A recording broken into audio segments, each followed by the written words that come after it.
कभी कभी जिंदगी हमें ऐसे मोड़ पर लाकर खड़ा कर देती है जहां हर रिश्ता, हर भरोसा और हर भावना अधूरी लगने लगती है। आप सब कुछ कर रहे होते हैं, लोगों के लिए वक्त निकालना, उनकी परवाह करना, उनका भला चाहना, लेकिन अंत में अकेले रह जाते हैं। क्या आपने कभी वो सन्नाटा महसूस किया है जो भीड़ में भी दिल को चीरता है? क्या आपने कभी वो खामोशी सुनी है जो अपनों की आवाज के बीच भी चीखती है? अगर हाँ, तो ये वीडियो सिर्फ आपके लिए है, क्योंकि सच ये है, इस दुनिया में कोई भी पूरी तरह से अपना नहीं होता। ये सुनना कड़वा लग सकता है, लेकिन जब आप इसे समझ जाते हैं तब आपका दिल और दिमाग दोनों सुकून में आ जाते हैं। और आज हम इसी सुकून की बात करेंगे, उन बातों की जो आपको इस अकेलेपन में भी मजबूत बना देंगी। अपनों की परिभाषा वक्त के साथ बदलती है। जो आज साथ हैं जरूरी नहीं कि कल भी होंगे, और जो आज दूर हैं वो शायद कल आपकी सबसे बड़ी ताकत बन जाए। इसलिए अपने दिल को इस भ्रम में मत रखिए कि कोई हमेशा आपका रहेगा। लोग बदलते हैं, हालात बदलते हैं, और कभी कभी हमें भी बदलना पड़ता है। खुद को बचाने के लिए, खुद को टूटने से रोकने के लिए। कोई भी अपना नहीं होता, एक गहरी सच्चाई, कोई भी अपना नहीं होता। ये वाक्य जितना साधारण लगता है उतना ही गहराई लिए हुए है। इस वाक्य के भीतर वो सच्चाई छुपी है जो हम अक्सर महसूस तो करते हैं पर स्वीकार नहीं कर पाते।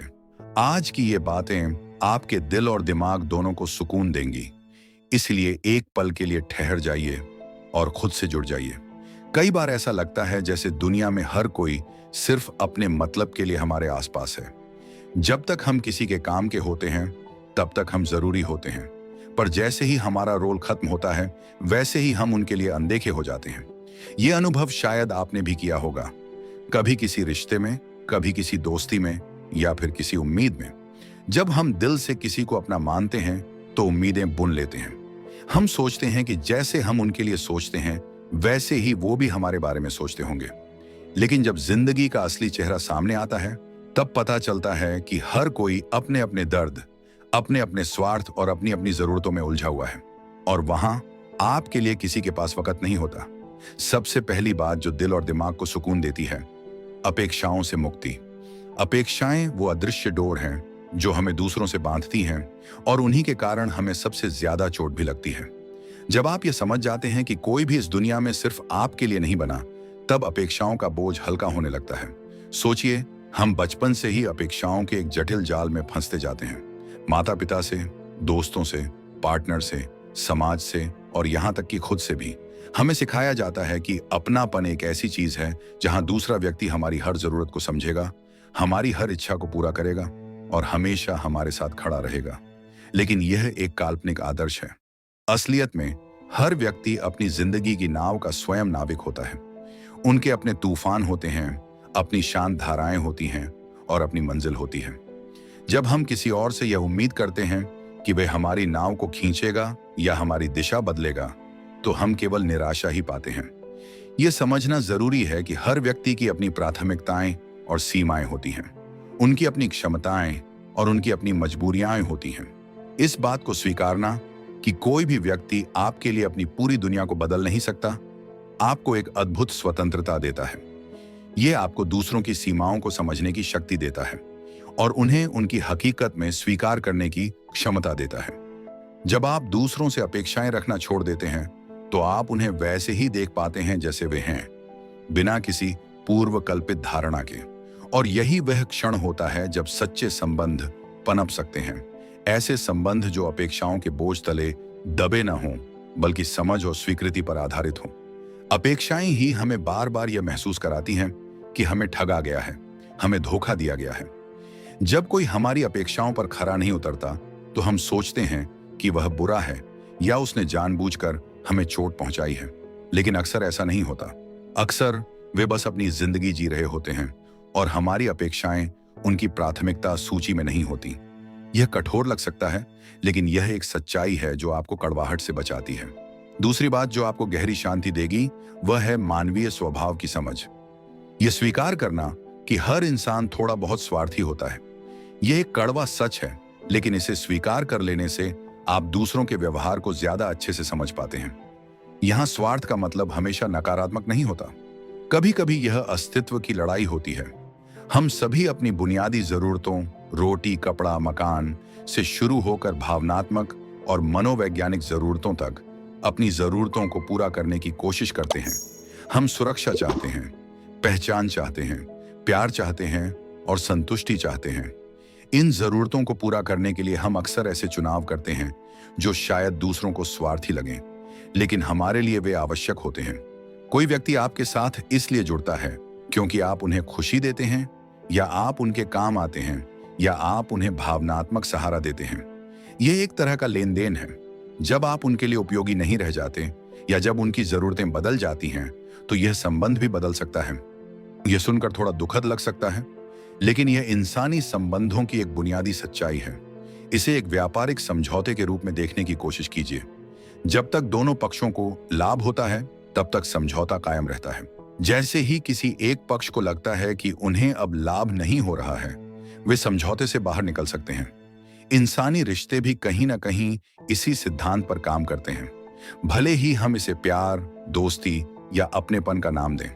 यह समझना कि हर व्यक्ति अपने स्वार्थों और जरूरतों से निर्देशित होता है, आपको दूसरों के अचानक बदल जाने पर कम आहत होने में मदद करेगा। आप उन्हें दोष नहीं देंगे, बल्कि उनके व्यवहार के पीछे के कारणों को समझने की कोशिश करेंगे।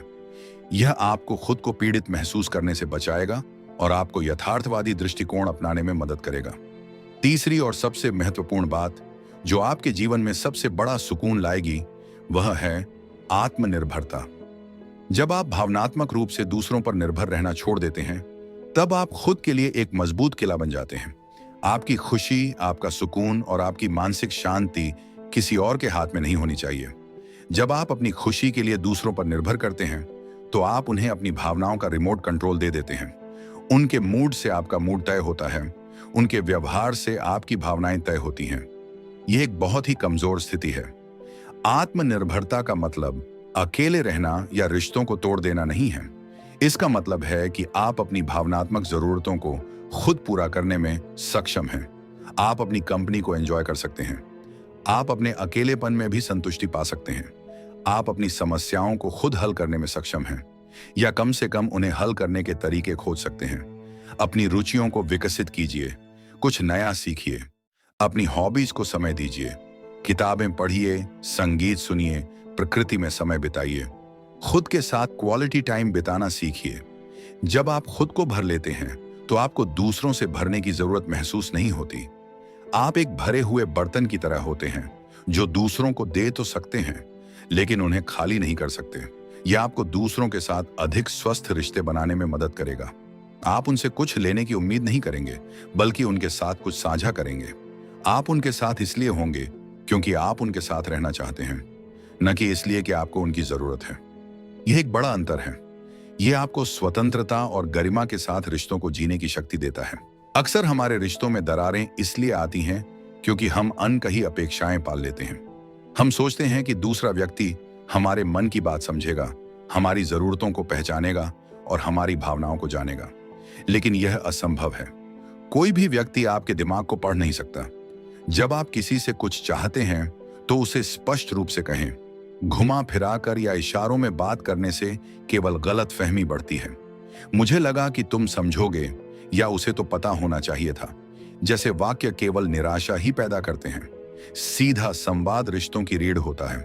अपनी भावनाओं को व्यक्त कीजिए, अपनी जरूरतों को बताइए और अपनी अपेक्षाओं को साफ साफ रखिए, और साथ ही दूसरों की अपेक्षाओं को भी धैर्य से सुनिए। यह समझना जरूरी है कि हर व्यक्ति की अपनी कम्युनिकेशन स्टाइल होती है। कुछ लोग सीधे होते हैं, कुछ अप्रत्यक्ष। धैर्य और समझ के साथ आप इन अंतरों को दूर कर सकते हैं। और सबसे महत्वपूर्ण बात, यह समझने की कोशिश कीजिए कि हर कोई अपनी दुनिया में जी रहा होता है। उनके अपने संघर्ष होते हैं, अपनी चुनौतियां होती हैं और अपनी प्राथमिकताएं होती हैं। कई बार वे आपकी अपेक्षाओं पर खरा नहीं उतर पाते क्योंकि वे अपनी ही समस्याओं में उलझे होते हैं, न कि इसलिए कि वे आपको जानबूझकर चोट पहुंचाना चाहते हैं। इस सहानुभूतिपूर्ण दृष्टिकोण से आप रिश्तों को बेहतर ढंग से नेविगेट कर सकते हैं। जीवन एक नदी की तरह है जो लगातार बहती रहती है। कोई भी चीज स्थायी नहीं है। लोग आते हैं और जाते हैं, रिश्ते बनते हैं और बदलते हैं। यह स्वीकार करना कि परिवर्तन ही जीवन का नियम है, आपको किसी भी चीज के स्थायी न होने के दर्द से मुक्ति दिलाएगा। हम बचपन से जवानी की ओर बढ़ते हैं। हमारी रुचियां बदलती हैं, हमारे लक्ष्य बदलते हैं और हमारे आसपास के लोग भी बदलते हैं। जो दोस्त स्कूल में आपके लिए सब कुछ थे, कॉलेज में शायद वे पीछे छूट जाते हैं। जो पार्टनर आपको जीवन भर का हमसफर लगता है, शायद जीवन के किसी मोड़ पर रास्ता बदल ले। यह दुखद लग सकता है, लेकिन यह स्वाभाविक है। जब आप इस सच्चाई को स्वीकार कर लेते हैं, तो आप लोगों को अपनी जिंदगी में एक पड़ाव के रूप में देखना शुरू करते हैं। कुछ लोग लंबे समय तक साथ रहते हैं, कुछ थोड़ी देर के लिए। हर कोई आपको कुछ सिखाता है, कुछ अनुभव देता है और फिर अपनी राह पर आगे बढ़ जाता है। उन लोगों के लिए आभार व्यक्त कीजिए जो आपकी जिंदगी में आए, चाहे वे कितने भी समय के लिए रहे हों। उन्होंने आपको कुछ दिया, कुछ सिखाया और आपको आज आप जो हैं वह बनने में मदद की। उन्हें छोड़ने के लिए तैयार रहें जब उनका समय समाप्त हो जाए और नए अनुभवों और नए लोगों का स्वागत करें। यह आपको अतीत के बोझ से मुक्त करेगा और आपको भविष्य के लिए खुला रखेगा। यह आपको यह भी समझने में मदद करेगा कि जब कोई आपसे दूर जाता है तो इसका मतलब यह नहीं है कि आप में कोई कमी है। इसका मतलब बस यह है कि उनकी यात्रा अब आपकी यात्रा से अलग हो गई है। यह एक प्राकृतिक प्रक्रिया है और इसे व्यक्तिगत रूप से नहीं लेना चाहिए। इन सब बातों के मूल में सबसे महत्वपूर्ण रिश्ता जो आपके पास है, वह है स्वयं के साथ आपका संबंध। अगर आप खुद के साथ सहज और खुश हैं, तो आपको किसी और की जरूरत नहीं पड़ेगी अपनी खुशी के लिए। अपने आप को जानें, अपनी ताकत को पहचानें, अपनी कमजोरियों को स्वीकार करें, अपनी भावनाओं को समझें। जब आप खुद को जानते हैं और खुद को स्वीकार करते हैं, तो आपको बाहरी सत्यापन की जरूरत नहीं होती। आप अपनी कीमत जानते हैं और आपको किसी और से यह बताने की जरूरत नहीं होती कि आप क्या हैं। खुद के साथ समय बिताइए, अपनी अंतरात्मा की आवाज सुनिए, अपनी जरूरतों को प्राथमिकता दीजिए। आत्म करुणा का अभ्यास करें, खुद के प्रति दयालु रहें, खासकर जब आप मुश्किल में हों। अपनी गलतियों को माफ करें और उनसे सीखें। जब आप खुद के साथ एक गहरा सार्थक रिश्ता बना लेते हैं, तो आप एक ऐसे व्यक्ति बन जाते हैं जो अकेला होने पर भी अकेला महसूस नहीं करता। आप एक ऐसे व्यक्ति बन जाते हैं जो दूसरों से प्यार तो करता है, लेकिन उन पर निर्भर नहीं होता। आप एक ऐसे व्यक्ति बन जाते हैं जो जानता है कि सबसे मुश्किल समय में भी आपके पास खुद का साथ है। यह आपको आत्मसम्मान और आत्मविश्वास देता है, जो किसी भी बाहरी स्रोत से नहीं आ सकता। जब आप स्वयं के साथ मजबूत होते हैं, तो बाहरी दुनिया की उथल पुथल आपको ज्यादा प्रभावित नहीं कर पाती। आप एक मजबूत पेड़ की तरह होते हैं, जिसकी जड़ें गहरी होती हैं और जो हवा के झोंकों से झुक तो सकता है, लेकिन टूटता नहीं है। तो अगली बार जब आपको यह महसूस हो कि कोई भी अपना नहीं है, तो निराश मत होइए। इसके बजाय इस सच्चाई को स्वीकार कीजिए। अपेक्षाओं से मुक्ति पाइए, दूसरों से उम्मीदें कम कीजिए, उन्हें वैसे ही स्वीकार कीजिए जैसे वे हैं। मानवीय स्वभाव को समझिए, जानिए कि हर कोई अपनी जरूरतों और स्वार्थों से निर्देशित होता है। यह उन्हें बुरा नहीं बनाता, बस इंसान बनाता है। आत्मनिर्भर बनिए, अपनी खुशी और संतुष्टि के लिए खुद पर निर्भर रहें। सीधा संवाद करें, अपनी जरूरतों और भावनाओं को स्पष्ट रूप से व्यक्त करें। परिवर्तन को स्वीकार करें। जीवन एक प्रवाह है और लोग आते जाते रहेंगे। खुद से प्यार करें, अपने साथ सबसे मजबूत रिश्ता बनाएं। जब आप इन बातों को आत्मसात कर लेंगे, तब आप देखेंगे कि यह कोई भी अपना नहीं होता वाली बात दुख का कारण नहीं, बल्कि स्वतंत्रता का द्वार बन जाती है। आप दूसरों के व्यवहार से कम प्रभावित होंगे, आप निराशाओं से कम आहत होंगे और सबसे बढ़कर आप खुद को सबसे बड़ा साथी पाएंगे। यह आपको अपने जीवन को अपनी शर्तों पर जीने की शक्ति देगा। आप रिश्तों को अधिक ईमानदारी और कम स्वार्थ के साथ देखेंगे। आप दूसरों को उनके दोषों के साथ स्वीकार कर पाएंगे और सबसे महत्वपूर्ण, आप खुद को अपने सभी दोषों के साथ स्वीकार कर पाएंगे, क्योंकि अंत में आप ही हैं जो हमेशा आपके साथ रहेंगे। आपके जीवन के हर मोड़ पर, हर चुनौती में, हर खुशी में और हर दुख में। इसलिए खुद के लिए सबसे अच्छा साथी बनिए। अपने आप को समझें, प्यार करें और स्वीकार करें। तभी आप ट्रूली शांति और संतोष पा सकेंगे। याद रखिए, आप अकेले नहीं हैं, आप खुद हैं और यही सबसे महत्वपूर्ण अपनापन है जो आपके पास कभी होगा। अकेलेपन की स्वीकार्यता एक सार्वभौमिक मानवीय अनुभव। हम सभी अपने जीवन में कभी ना कभी अकेलेपन का अनुभव करते हैं। ये एक ऐसा एहसास है जो धर्म, जाति, सामाजिक स्थिति या उम्र की सीमाओं से परे है। एक भीड़ भरे कमरे में भी कोई अकेला महसूस कर सकता है और एकांत में भी गहरी शांति पा सकता है। यह दर्शाता है कि अकेलापन केवल शारीरिक दूरी का परिणाम नहीं, बल्कि एक आंतरिक स्थिति है। अधिकांश लोग अकेलेपन से भागते हैं। वे इसे एक नकारात्मक भावना के रूप में देखते हैं और इससे बचने के लिए रिश्तों में, सामाजिक गतिविधियों में या व्यसनों में लिप्त हो जाते हैं। लेकिन जब हम इस भावना को स्वीकार कर लेते हैं, तब हम पाते हैं कि यह हमें खुद से जुड़ने का एक अवसर प्रदान करता है। अकेलापन हमें अपनी जरूरतों, अपनी इच्छाओं और अपने वास्तविक स्वरूप का सामना करने के लिए मजबूर करता है। यह हमें यह समझने में मदद करता है कि हम वास्तव में कौन हैं, जब बाहरी दुनिया का शोर शांत हो जाता है। यह स्वीकारना कि हम अपने अस्तित्व के मूल में अकेले हैं, हमें एक अजीब व गरीब शांति प्रदान करता है। यह हमें दूसरों से अनावश्यक अपेक्षाएं रखने से बचाता है।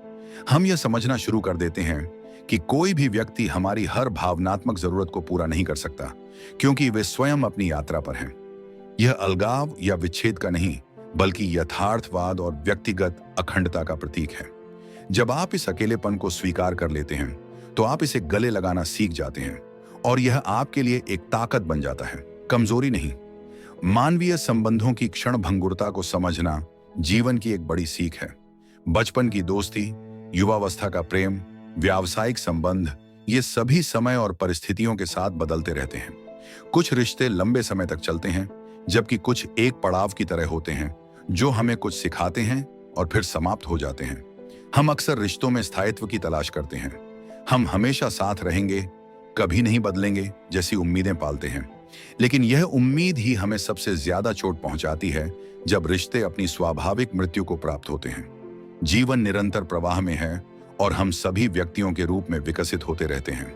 हमारी प्राथमिकताएं, हमारे लक्ष्य, हमारी रुचियां और हमारे मूल्य समय के साथ बदलते रहते हैं। जब दो व्यक्तियों के विकास पथ अलग हो जाते हैं, तो रिश्ते का स्वरूप भी बदल जाता है। यह समझना कि रिश्ते अस्थायी होते हैं हमें मोहभंग से बचाता है।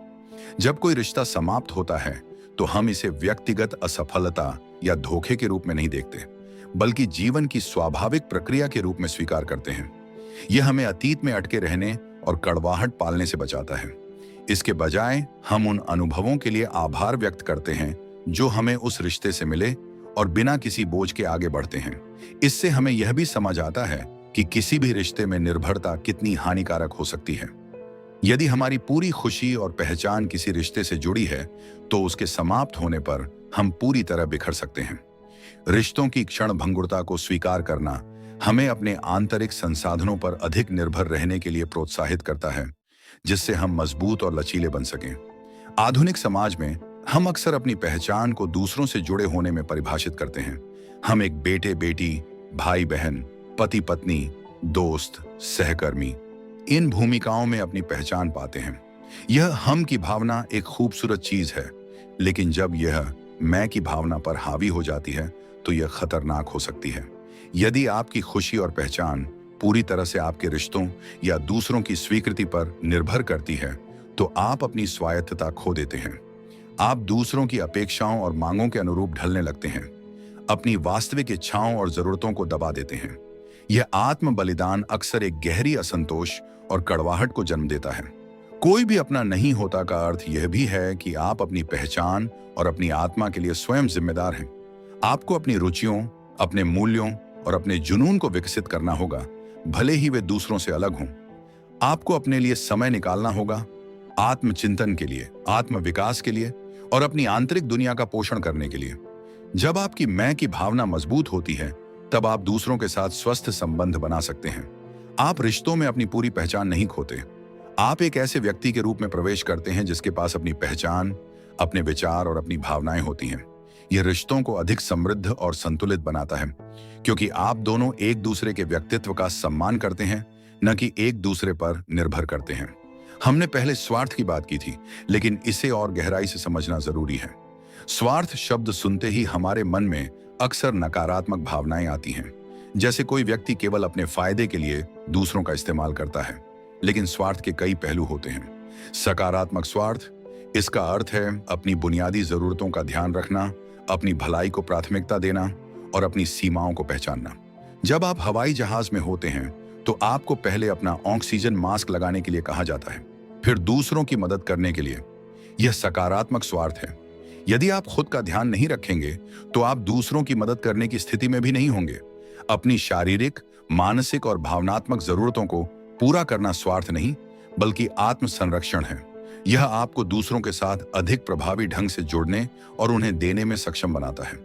नकारात्मक स्वार्थ यह वह है जहां व्यक्ति दूसरों की जरूरतों या भावनाओं की परवाह किए बिना केवल अपने फायदे के लिए कार्य करता है। यह शोषण, हेरफेर और दूसरों को नुकसान पहुंचाने वाला हो सकता है। यह वह स्वार्थ है जिससे हमें बचना चाहिए। कोई भी अपना नहीं होता इस समझ में मदद करता है कि लोग अक्सर अपनी सकारात्मक स्वार्थ से प्रेरित होते हैं। जब वे आपकी अपेक्षाओं पर खरे नहीं उतरते, तो इसका मतलब यह नहीं है कि वे आपको जानबूझकर चोट पहुंचा रहे हैं। इसका मतलब यह हो सकता है कि वे अपनी जरूरतों या प्राथमिकताओं पर ध्यान केंद्रित कर रहे हैं। इस समझ से आपको दूसरों के व्यवहार को कम व्यक्तिगत रूप से लेने में मदद मिलती है और कड़वाहट कम होती है। यह आपको दूसरों की सीमाओं को स्वीकार करने और अपने स्वयं के स्वार्थ की स्वस्थ समझ विकसित करने के लिए प्रोत्साहित करता है। जब हम महसूस करते हैं कि कोई भी अपना नहीं होता, तो अक्सर हमारे मन में चोट, निराशा और कड़वाहट की भावनाएं आती हैं। हम खुद को पीड़ित महसूस करते हैं और दूसरों को दोषी ठहराते हैं, लेकिन इन भावनाओं को पकड़े रखना केवल हमें ही नुकसान पहुंचाता है। क्षमा का अर्थ यह नहीं है कि आप उस व्यक्ति के व्यवहार को सही ठहरा रहे हैं जिसने आपको चोट पहुंचाई। इसका अर्थ यह है कि आप उस घटना और उस व्यक्ति के कारण होने वाले दुख के बोझ को अपने ऊपर से उतार रहे हैं। क्षमा दूसरों के लिए नहीं, बल्कि आपकी अपनी मुक्ति के लिए होती है। यह आपको अतीत की बेड़ियों से मुक्त करती है और आपको आगे बढ़ने की अनुमति देती है। स्वीकार्यता क्षमा का एक अभिन्न अंग है। स्वीकार्यता का अर्थ है परिस्थितियों को वैसे ही स्वीकार करना जैसे वे हैं, न कि उन्हें वैसे ही स्वीकार करना जैसा आप उन्हें चाहते थे। जब आप यह स्वीकार कर लेते हैं कि लोग अपनी सीमाओं, अपनी कमजोरियों और अपनी प्राथमिकताओं के अनुसार कार्य करते हैं, तो आप उन्हें माफ करने में अधिक सक्षम होते हैं। आप ये स्वीकार करते हैं कि वे भी इंसान हैं और गलतियां करते हैं, ठीक वैसे ही जैसे आप करते हैं। यह आपको दूसरों की कमियों के बावजूद उनसे जुड़ने का एक तरीका प्रदान करता है, बिना इस उम्मीद के कि वे बदलेंगे या आपकी अपेक्षाओं पर खरे उतरेंगे। यह आपको यथार्थवादी रिश्ते बनाने की शक्ति देता है। ऐसे रिश्ते जहां आप एक दूसरे को वैसे ही स्वीकार करते हैं जैसे आप हैं, न कि जैसा आप चाहते हैं। कोई भी अपना नहीं होता कि सच्चाई हमें अक्सर हमारी गहरी असुरक्षाओं का सामना कराती है। हम अक्सर दूसरों से सत्यापन, प्यार और स्वीकृति की तलाश करते हैं, क्योंकि हम खुद को पर्याप्त नहीं मानते। हमारी आत्म मूल्य की भावना अक्सर दूसरों की राय से बंधी होती है। जब हम महसूस करते हैं कि हमारी खुशी और आत्म मूल्य बाहरी कारकों पर निर्भर नहीं कर सकता, तब हमें अपनी असुरक्षाओं पर काम करने की प्रेरणा मिलती है।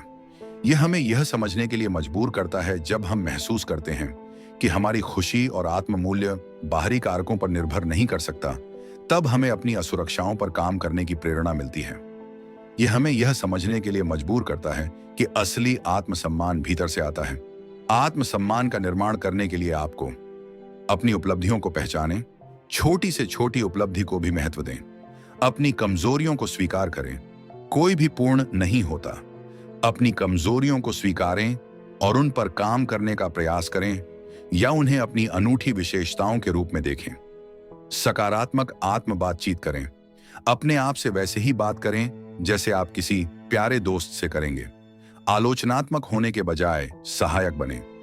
अपनी सीमाओं को जानें और उनका सम्मान करें।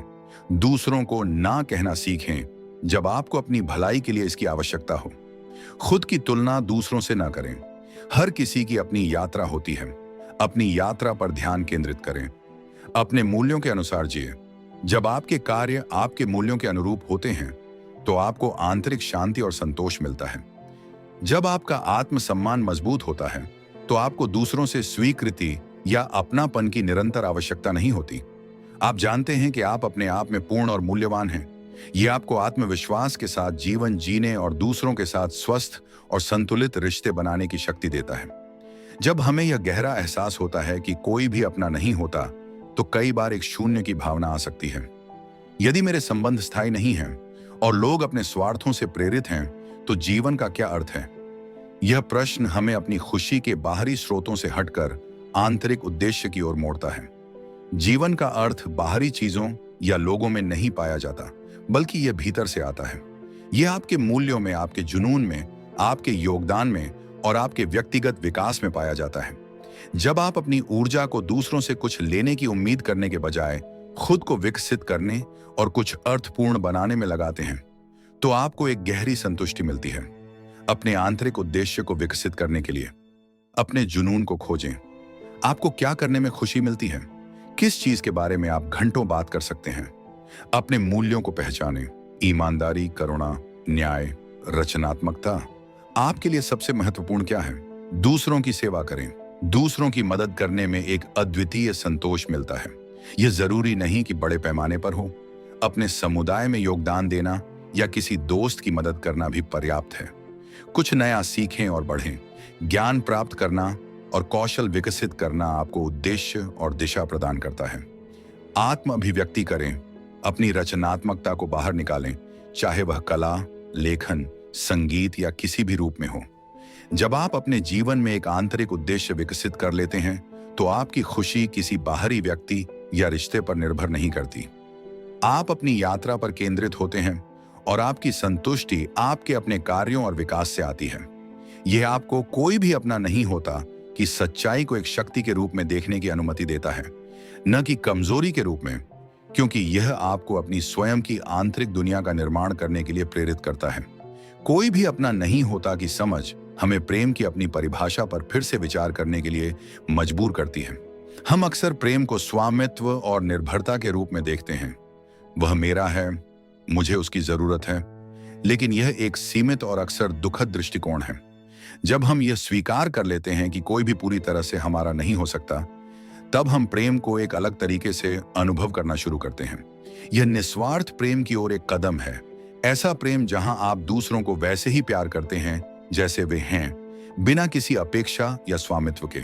आप उन्हें स्वतंत्रता देते हैं और आप उनकी यात्रा का सम्मान करते हैं, भले ही उनकी यात्रा आपकी यात्रा से अलग हो।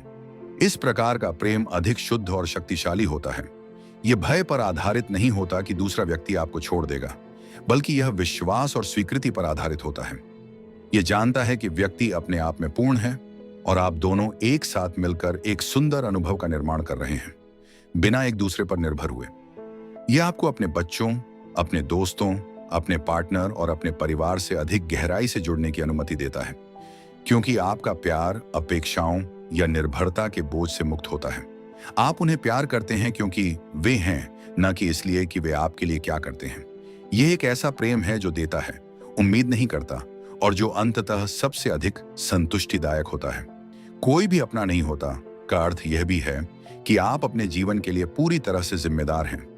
यह अस्तित्ववादी स्वतंत्रता की अवधारणा से मिलता जुलता है। यह विचार कि आप अपने जीवन के अर्थ और उद्देश्य के लिए स्वयं जिम्मेदार हैं। कोई भी आपको वह नहीं दे सकता जो आप खुद के लिए नहीं बना सकते। यह एक भारी जिम्मेदारी लग सकती है, लेकिन यह एक बड़ी शक्ति भी है। इसका मतलब है कि आपके पास अपने जीवन को अपनी शर्तों पर बनाने की क्षमता है। आप अपने मूल्यों को चुनते हैं, अपने लक्ष्यों को निर्धारित करते हैं और अपने कार्यों के परिणाम भुगतते हैं। आप पीड़ित नहीं हैं, आप अपने जीवन के निर्माता हैं। जब आप इस जिम्मेदारी को स्वीकार करते हैं, तो आप दूसरों को अपनी समस्याओं के लिए दोष देना बंद कर देते हैं। आप समझते हैं कि आपके पास हमेशा एक विकल्प होता है कि आप परिस्थितियों पर कैसे प्रतिक्रिया दें। आप अपने जीवन के स्टीयरिंग व्हील को अपने हाथों में ले लेते हैं। जब हम इस अंतिम अकेलेपन को स्वीकार कर लेते हैं, तो हम अपने जीवन के हर पल को अधिक महत्व देना शुरू करते हैं। हम उन लोगों के साथ अपने संबंधों को महत्व देते हैं जो हमारे साथ हैं, बिना इस उम्मीद के कि वे हमेशा के लिए रहेंगे। हम अपने अनुभवों को महत्व देते हैं, अपनी खुशियों को संजोते हैं और अपनी गलतियों से सीखते हैं। यह हमें जीवन में जो कुछ भी है उसके लिए आभार व्यक्त करने के लिए प्रेरित करता है, चाहे वह कितना भी छोटा क्यों ना हो। यह हमें उन चीजों के पीछे भागना बंद करने के लिए प्रोत्साहित करता है जो क्षणभंगुर हैं, और उन चीजों पर ध्यान केंद्रित करने के लिए जो वास्तव में मायने रखती हैं। अनुभव, संबंध जबकि वे मौजूद हैं, व्यक्तिगत विकास और स्वयं के साथ शांति। मृत्यु की स्वीकार्यता हमें वर्तमान में जीने की शक्ति देती है। यह हमें सिखाती है कि जीवन एक अनमोल उपहार है और हमें इसका सर्वोत्तम उपयोग करना चाहिए, बिना इस उम्मीद के कि कोई और हमें पूरा करेगा या हमारी खुशी का स्रोत बनेगा, क्योंकि अंत में हम अपने जीवन के अकेले निर्माता और अकेले अंत भोगी होते हैं। कोई भी अपना नहीं होता। यह वाक्य केवल एक शुरुआत है। यह हमें एक गहन आत्म खोज की यात्रा पर ले जाता है। यह हमें सिखाता है कि बाहरी दुनिया पर हमारी निर्भरता हमें कितना कमजोर बनाती है। यह हमें अपनी ताकत को भीतर से खोजने के लिए प्रेरित करता है। यह एक ऐसी यात्रा है जहां आप सीखते हैं कि अकेलापन एक अवस्था है, अभिशाप नहीं। रिश्ते आते जाते रहते हैं और यह ठीक है। आपकी पहचान आपके अपने भीतर है, दूसरों की राय में नहीं। स्वार्थ के सकारात्मक पहलू भी होते हैं। क्षमा और स्वीकार्यता आपको मुक्त करती है। जब आप इन सभी परतों को समझते हैं और आत्मसात करते हैं, तो कोई भी अपना नहीं होता का सत्य आपको अकेला नहीं महसूस कराता। इसके बजाय यह आपको एक अद्वितीय स्वतंत्रता, एक गहरी शांति और एक अटूट आत्मविश्वास से भर देता है। आप दुनिया में अकेले नहीं होते, बल्कि आप अपने आप में पूर्ण होते हैं, और यही सच्ची अपनीपन है। अपनी इस यात्रा पर चलते रहें, स्वयं को खोजते रहें और जीवन की इस गहन सच्चाई को अपना सबसे बड़ा मार्गदर्शक बनने दें। क्या आप कभी सोचते हैं कि जीवन में सच्चा सुख क्या है? क्या आप कभी सोचते हैं कि मृत्यु से कैसे निडर होकर जीना चाहिए? आज मैं आपको एक ऐसी कहानी सुनाने जा रहा हूं जो आपको इन प्रश्नों का उत्तर देगी। आइए कहानी शुरू करते हैं। इससे पहले कि आप इस कहानी में खो जाइए, अभी इस चैनल को सब्सक्राइब कर लें। एक बार की बात है, एक नौजवान युवक बुद्ध के पास आता है और उनसे कहता है, हे बुद्ध, क्या आप मेरे एक सवाल का जवाब देंगे? बुद्ध ने मुस्कुराते हुए कहा, पूछो, क्या पूछना है? इसके बाद उस युवक ने कहा, हे बुद्ध, मेरी उम्र अभी बहुत ज्यादा नहीं है, लेकिन मैं बहुत परेशान और दुखी रहता हूं।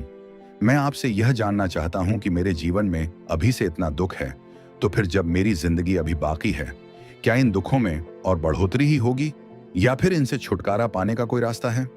यह सुनकर बुद्ध कहते हैं, कहाँ हैं तुम्हारे दुख? मुझे तो दिखाई नहीं दे रहे। यह सुनकर वह युवक कहता है, हे बुद्ध, दुख तो मेरे अंदर हैं, मेरे भीतर हैं, वो आपको कैसे दिखाई देंगे?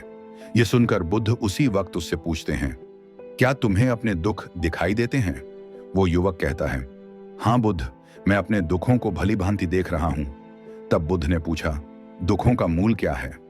बुद्ध और उस युवक में चर्चा चल ही रही होती है कि तभी एक भिक्षु दौड़कर वहां आता है। वह भिक्षु तथागत बुद्ध के कान में कुछ कहता है। इसके बाद बुद्ध उसी वक्त कहते हैं, चलो, आज मैं तुम्हें जीवन का सत्य दिखाने के लिए एक जगह पर लेकर चलता हूं। वहां तुम्हें कुछ भी नहीं बोलना है, चुपचाप सारी बातें सुनते रहना है। इसके बाद तुम्हें अपने सारे प्रश्नों के उत्तर खुद ही मिल जाएंगे। यह कहकर वह युवक गौतम बुद्ध के पीछे पीछे चलने लगता है। कुछ दूर चलने के बाद गौतम बुद्ध एक घर में प्रवेश करते हैं। घर में प्रवेश करने के बाद वह युवक और तथागत बुद्ध देखते हैं कि वहां पर बहुत सारे लोग खड़े हैं और बीच में चारपाई पर एक वृद्ध आदमी लेटा हुआ है। बुद्ध को देखते ही सभी लोगों ने उनके लिए रास्ता बनाया और बुद्ध उस आदमी के पास उसकी चारपाई पर जाकर बैठ जाते हैं। वह युवक भी पास में ही बैठ जाता है। इसके बाद वृद्ध आदमी जो चारपाई पर लेटा हुआ था कहना शुरू करता है, हे बुद्ध, मैं नहीं जानता कि मेरे जीवन में कितनी सांसें और बची हैं। पता नहीं किस वक्त मुझे भगवान के घर से बुलावा आ जाए। मैं मरने से पहले अपने कुछ सवालों के जवाब आपसे जानना चाहता हूँ। मुझे पता है कि उन सवालों के जवाब आप ही मुझे दे सकते हैं, इसलिए मैंने आपको यहाँ बुलाया है। इसके बाद उस वृद्ध आदमी ने कहना शुरू किया, हे बुद्ध, अपने आखिरी वक्त में मुझे अपने बचपन के दिन बहुत याद आ रहे हैं। मैं अपने बचपन के दिनों को याद करता हूँ और सोचता हूँ, वह भी क्या दिन थे। ना कुछ पाने की फिक्र, ना कुछ खोने का गम। बचपन के उन दिनों को याद करके मेरी आंखों में आंसू आ जाते हैं।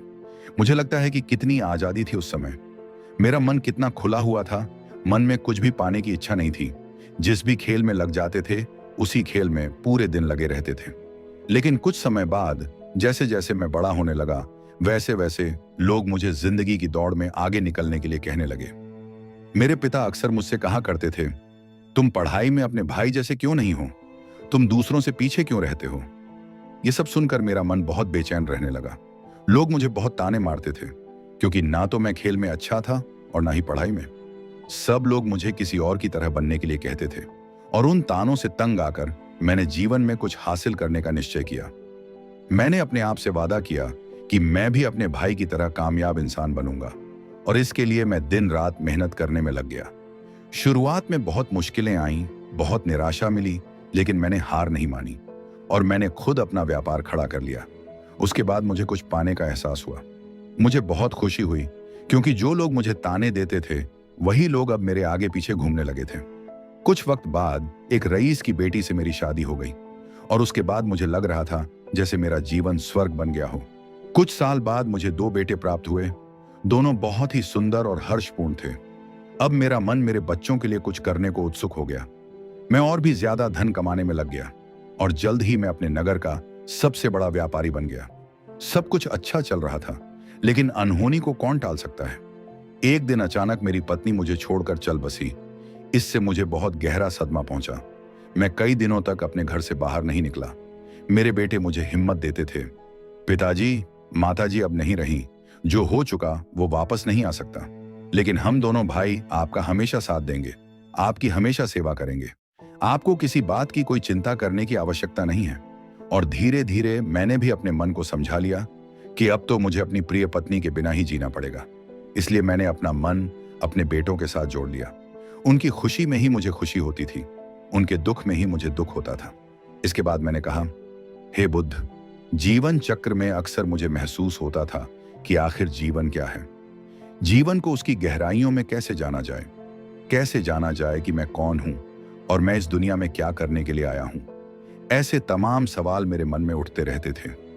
और मुझे आपके बारे में भी पता चला कि बुद्ध ऐसी ध्यान की प्रणालियां बताते हैं जिनसे जीवन का मतलब समझा जा सकता है।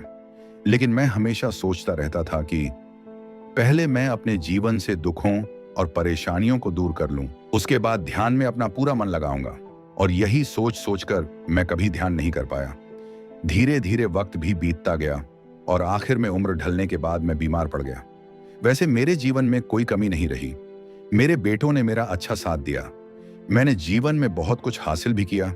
लेकिन अब जब मैं अपने जीवन को पीछे मुड़कर देखता हूं तो मुझे एहसास होता है कि मेरे बचपन के दिन ही सबसे प्यारे दिन थे।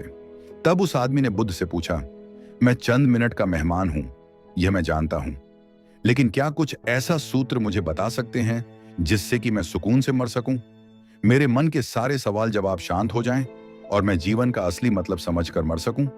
यह सुनकर बुद्ध ने कहा, हर इंसान को बचपन के दिन प्रिय क्यों होते हैं? क्योंकि उस समय उसे कोई चिंता नहीं रहती, वह आजाद होता है। उसके मन में कोई लालसा नहीं होती। जिस काम में भी लग जाता है उसी में मग्न हो जाता है। लेकिन जैसे जैसे इंसान की आयु बढ़ने लगती है वैसे वैसे उसकी इच्छाएं, उसकी कामनाएं दिन ब दिन बढ़ती जाती हैं। और इसीलिए अक्सर इंसान या तो भविष्य की तैयारी में लगा रहता है या फिर अतीत के बारे में सोचता रहता है और वह वर्तमान में जीना भूल जाता है।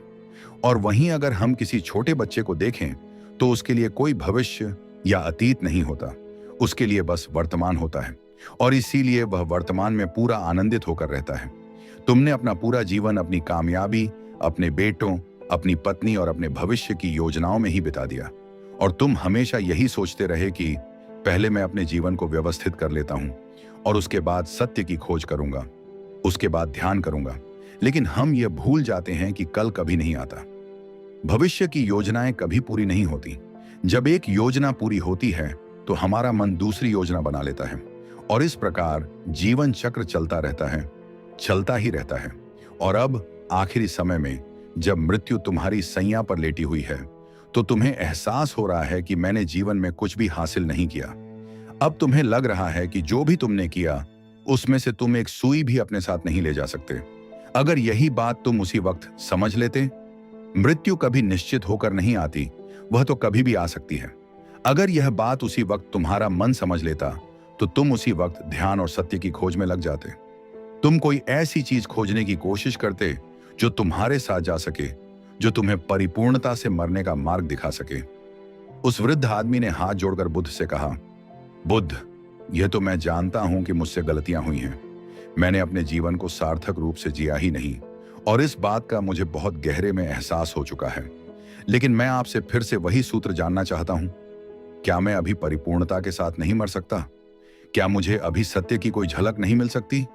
यह सुनकर बुद्ध ने उस आदमी को बहुत सहजता से सहलाते हुए कहा, अब तो एक ही सूत्र समझने लायक रह जाता है और वह सूत्र यह है कि बात तुमने जीवन में जो कुछ भी पाया या जो कुछ भी खोया वह सब यहीं पर छोड़कर चले जाओ। उसे अपने मन के साथ जोड़कर मत ले जाओ। अपने मन में यह भाव पैदा करो कि मैंने अपने जीवन से बहुत कुछ सीख लिया और वास्तविकता में मैंने अपने जीवन में बहुत प्रगति की है, क्योंकि तुमने यह जान लिया है कि जीवन में कुछ भी सार्थक नहीं है और यह जानना भी बहुत बड़ी उपलब्धि होती है। लोग जीवन भर जीते जीते मर जाते हैं, लेकिन उन्हें जीवन की निरर्थकता का कोई पता नहीं चलता।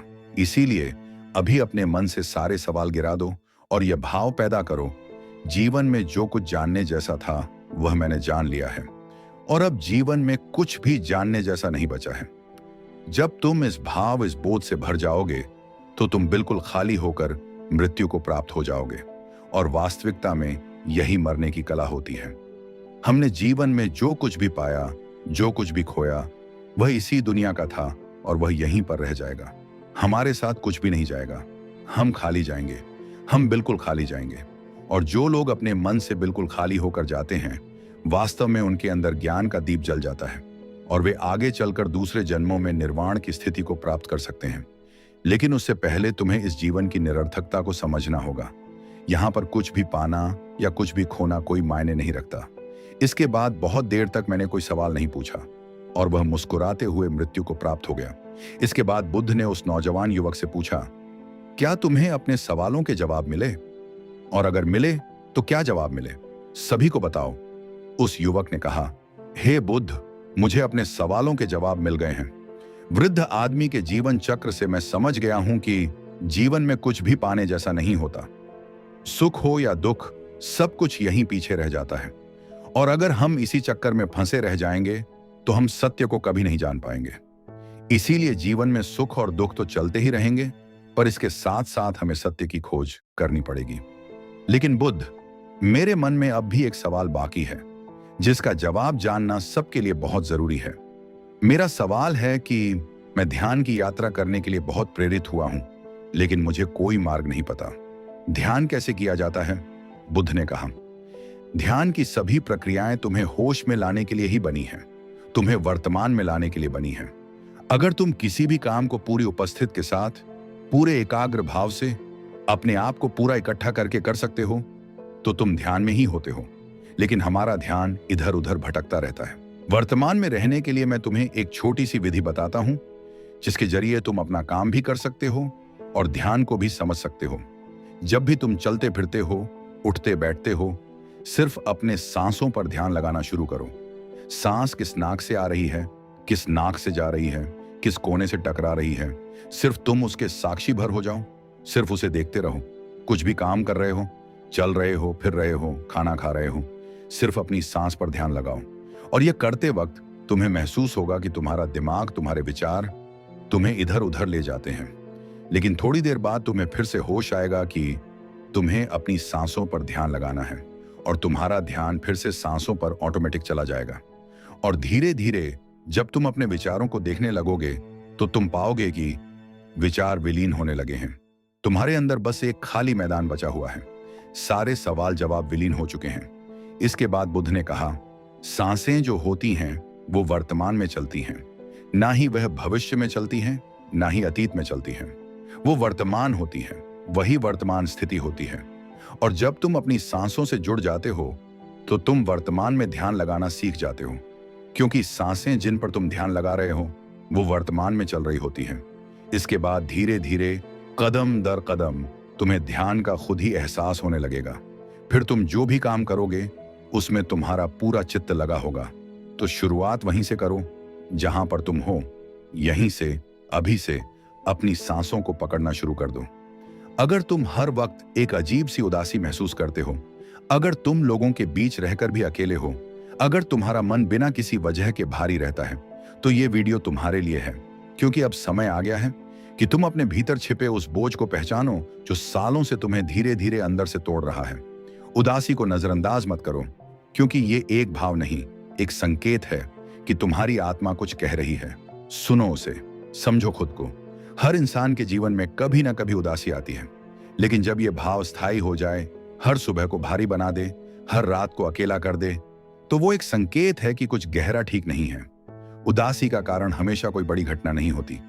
कभी कभी ये छोटी छोटी चीजें होती हैं जो इकट्ठा होकर मन पर भार बन जाती हैं। अधूरी इच्छाएं, न पूरी हो सकी उम्मीदें, दूसरों की तुलना, अंदर दबा हुआ गुस्सा या आत्मघृणा, और सबसे ज्यादा खुद को न समझ पाना। उदासी तब स्थायी बनती है जब हम अपने ही मन से दूर हो जाते हैं, जब हम हर दिन सिर्फ जरूरतें पूरी करने में लगे रहते हैं, लेकिन अपने दिल की जरूरतें अनसुनी कर देते हैं। सबसे जरूरी बात यह है, तुम अकेले नहीं हो। दुनिया में लाखों लोग तुम्हारी ही तरह मुस्कुराते चेहरों के पीछे रोते हैं, पर कोई बोलता नहीं, क्योंकि सबको लगता है कि मैं ही टूटा हुआ हूं, बाकी सब तो खुश हैं। यही सबसे बड़ा भ्रम है। दुनिया में दुख साझा नहीं किया जाता, उसे छुपाया जाता है। लेकिन सच्चाई यह है कि उदासी इंसान होने का हिस्सा है। अगर तुम उदासी को महसूस कर पा रहे हो, तो इसका मतलब है तुम्हारा दिल अब भी जिंदा है, अब भी संवेदनशील है। हर समय उदास रहने वाले लोग अक्सर सबसे ज्यादा सोचते हैं, सबसे गहराई से महसूस करते हैं, लेकिन खुद से सबसे ज्यादा कटे होते हैं। तुम खुद से कब आखिरी बार बात कर पाए? कब अपनी थकान को स्वीकार किया? कब अपने मन को सुना? उदासी को खत्म करने का पहला कदम है अपने मन की स्वीकार्यता। खुद से कहो, हाँ मैं उदास हूं, लेकिन ये मेरी पहचान नहीं है। मैं इससे बाहर आ सकता हूं, क्योंकि मैं सिर्फ भावनाओं का ढांचा नहीं हूं, मैं चेतना हूं, मैं प्रकाश हूं। हम रोज अपने चेहरे को साफ करते हैं, कपड़े बदलते हैं, घर साफ करते हैं, लेकिन मन को कभी सोचा है कि मन को भी रोज खाली करने की जरूरत है? हर दिन थोड़ी देर चुप रहो, कोई बात मत करो, कोई स्क्रीन मत देखो, बस आंखें बंद करके अपनी सांस पर ध्यान दो। ये छोटा सा अभ्यास तुम्हारे भीतर जमी सालों की भावनात्मक धूल को साफ करने लगता है, और यही मन की सफाई है। हर दिन सिर्फ 10 मिनट खुद को दो। शांति से बैठो, श्वास को महसूस करो, विचार आए तो बस उन्हें बहने दो। तुम देखोगे कि धीरे धीरे तुम्हारी उदासी कमजोर होने लगेगी। हर समय उदासी का एक बड़ा कारण है खुद से असंतोष। हम जैसे हैं उससे खुश नहीं हैं। हम और सुंदर होना चाहते हैं, और सफल और पसंद किए जाने वाले। पर सच ये है, तुम जैसे हो वैसे ही ठीक हो। तुम्हारा मूल्य किसी उपलब्धि से तय नहीं होता। तुम सिर्फ इसलिए कीमती हो क्योंकि तुम हो। तुम्हारी संवेदनाएं, तुम्हारा दिल, तुम्हारे अनुभव सब अनोखे हैं। जब तुम खुद को स्वीकारना शुरू करोगे, तब जीवन तुम्हारे भीतर रोशनी भरना शुरू करेगा। अब कुछ सरल लेकिन प्रभावशाली कदम जो हर दिन तुम्हारी मदद कर सकते हैं। 1, सुबह उठते ही खुद को धन्यवाद दो। मैं जिंदा हूं, ये बहुत है। 2, हर दिन थोड़ा प्रकृति से जुड़ो। सूरज की रोशनी, पेड़ों की हवा, जमीन का स्पर्श, ये सब तुम्हारा इलाज है। 3, एक डायरी रखो, अपनी भावनाएं लिखो। शब्दों से मन हल्का होता है। 4, अपनी भावनाओं को दबाओ मत। रोना आ रहा है, रो लो, ये कमजोरी नहीं, ताकत है। 5, कुछ ऐसा करो जो तुम्हें अच्छा लगता है, भले ही छोटा हो। किताब पढ़ना, संगीत सुनना, आर्ट बनाना। 6, किसी से बात करो। जरूरी नहीं कि वो सब समझे, पर सुनना ही बहुत होता है। उदासी को खत्म करना कोई एक दिन की बात नहीं, ये एक प्रक्रिया है। हर दिन थोड़ा हल्का होना, हर दिन थोड़ा और अपने पास आना। याद रखो, तुम टूटे हुए नहीं हो, तुम थके हुए हो, तुम टूटी नहीं हो, बस रुकी हुई हो। अब चलने का समय है। हर वक्त उदास रहने का मतलब ये नहीं कि तुम्हारा जीवन बेकार है, बल्कि इसका मतलब है तुम्हारा मन और आत्मा अब तुम्हें आवाज दे रहे हैं। अब समय है, जागो और खुद की ओर लौटो।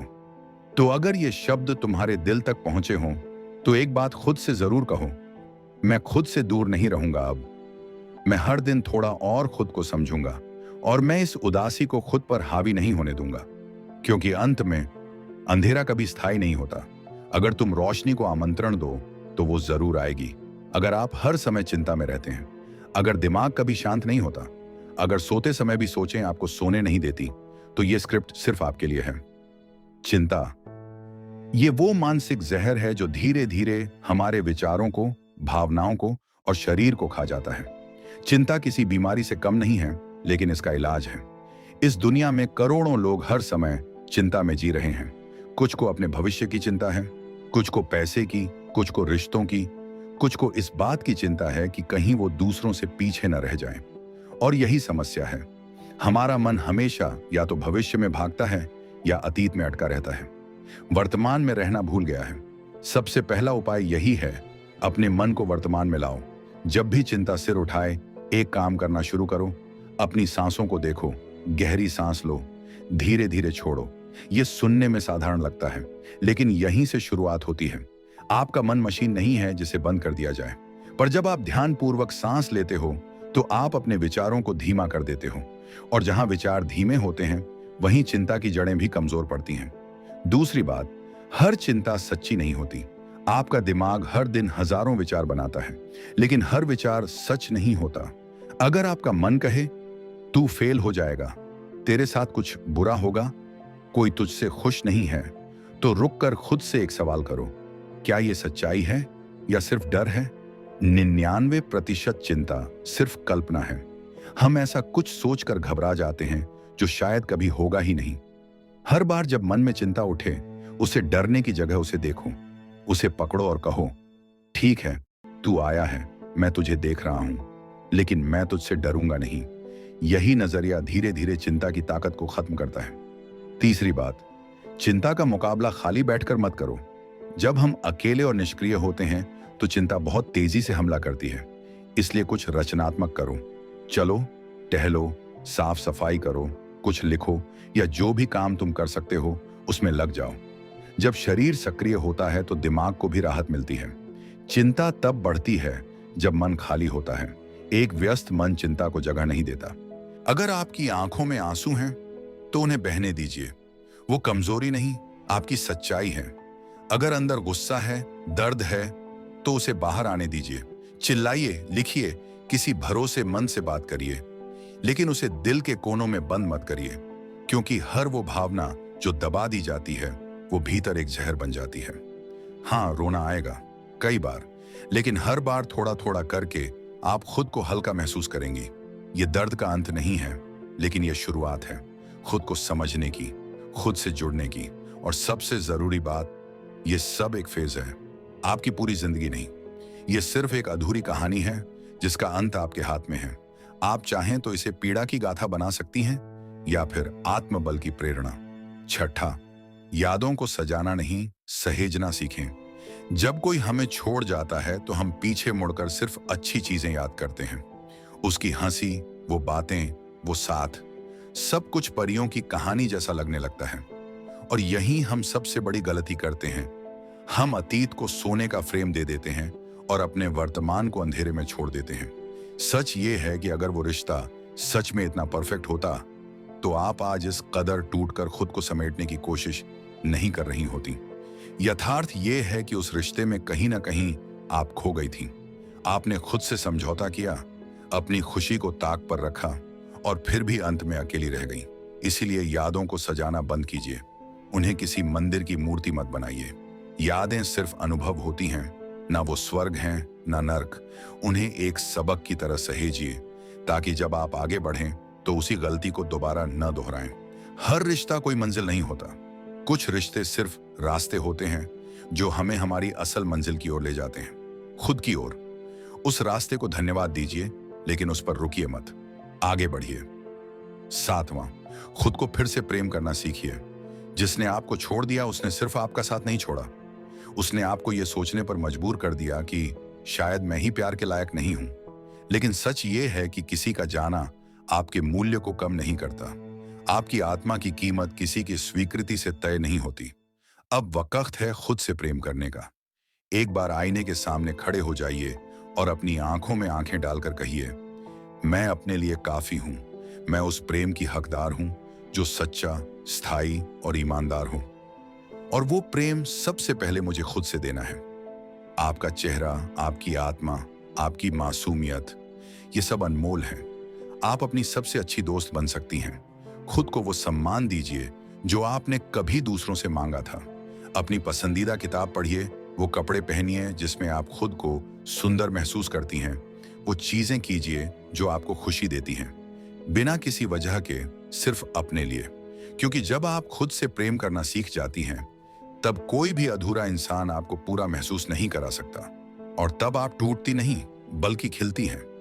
आठवां, बदलाव को अपनाइए। बदलाव, यह शब्द जितना साधारण लगता है उतना ही डरावना भी होता है, क्योंकि बदलाव का मतलब होता है पुराने को छोड़ना और नए को अपनाना। और पुराने को छोड़ना हमेशा दर्द देता है, खासकर जब वो कोई अपना हो। आपने एक रिश्ता खोया है, कोई था जो आपका सब कुछ था। सुबह की पहली मुस्कान, रात की आखिरी दुआ। आपने उस इंसान के लिए खुद को बदला, अपने सपनों को पीछे रखा, हर बार उसकी प्राथमिकता बनना चाहा। लेकिन फिर एक दिन वो चला गया और अब आप एक खालीपन से जूझ रही हैं। अकेलापन चुपचाप अंदर घुसता है और सबसे पहले आत्मविश्वास को खा जाता है। आप सोचती हैं, क्या मुझ में ही कुछ कमी थी? क्या मैं और बेहतर होती तो वो रुक जाता? यहीं से बदलाव शुरू होता है। नहीं, दूसरों को बदलना आपके बस में नहीं, लेकिन खुद को अपनाना, खुद को फिर से बनाना आपके हाथ में है। हर दर्द के बाद एक अवसर छुपा होता है, खुद को फिर से खोजने का, फिर से संवारने का।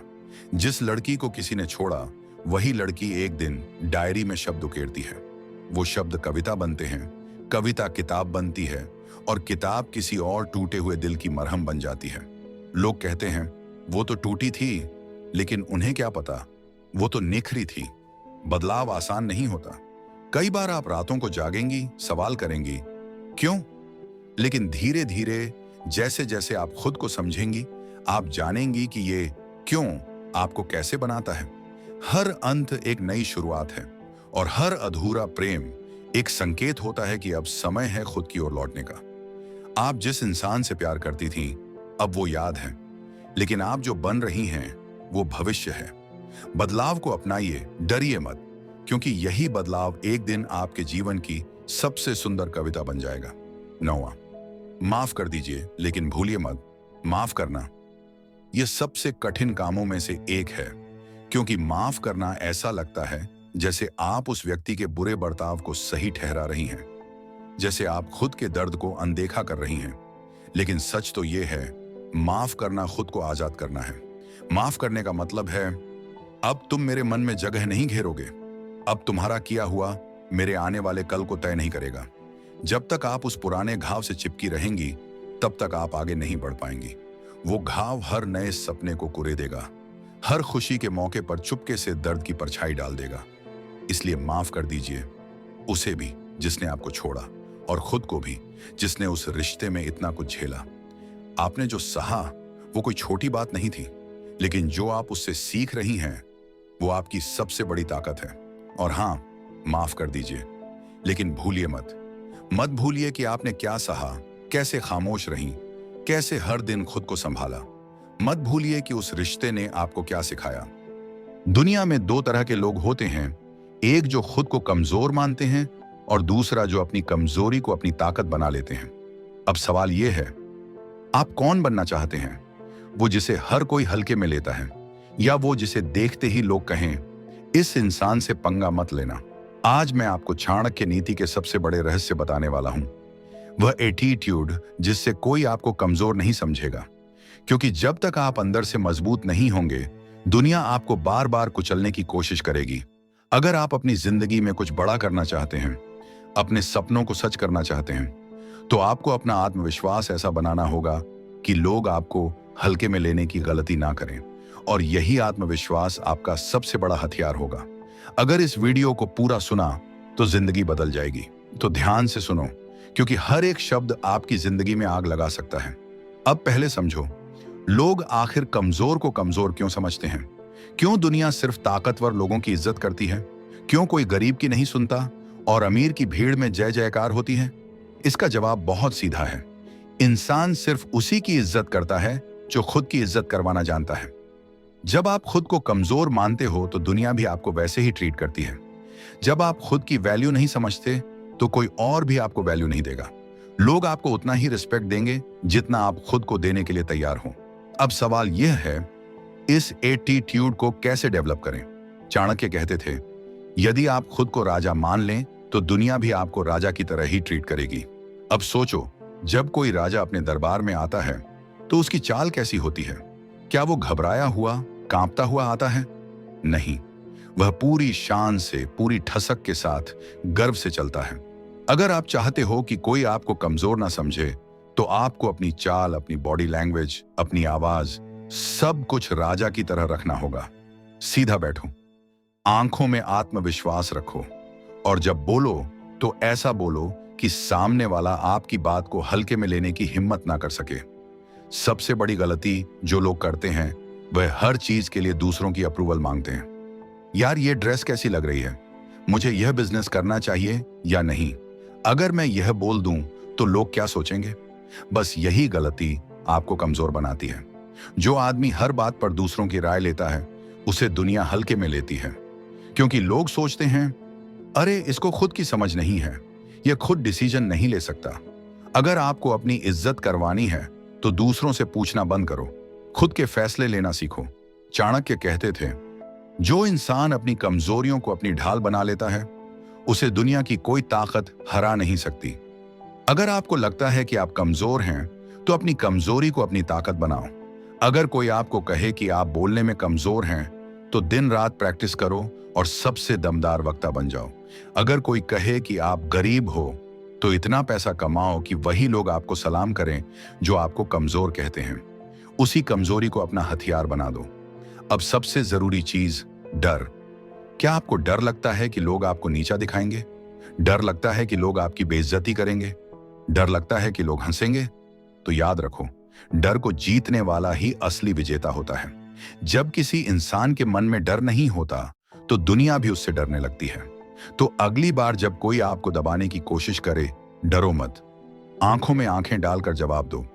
आपका एटीट्यूड ही तय करता है कि लोग आपको कैसा समझेंगे।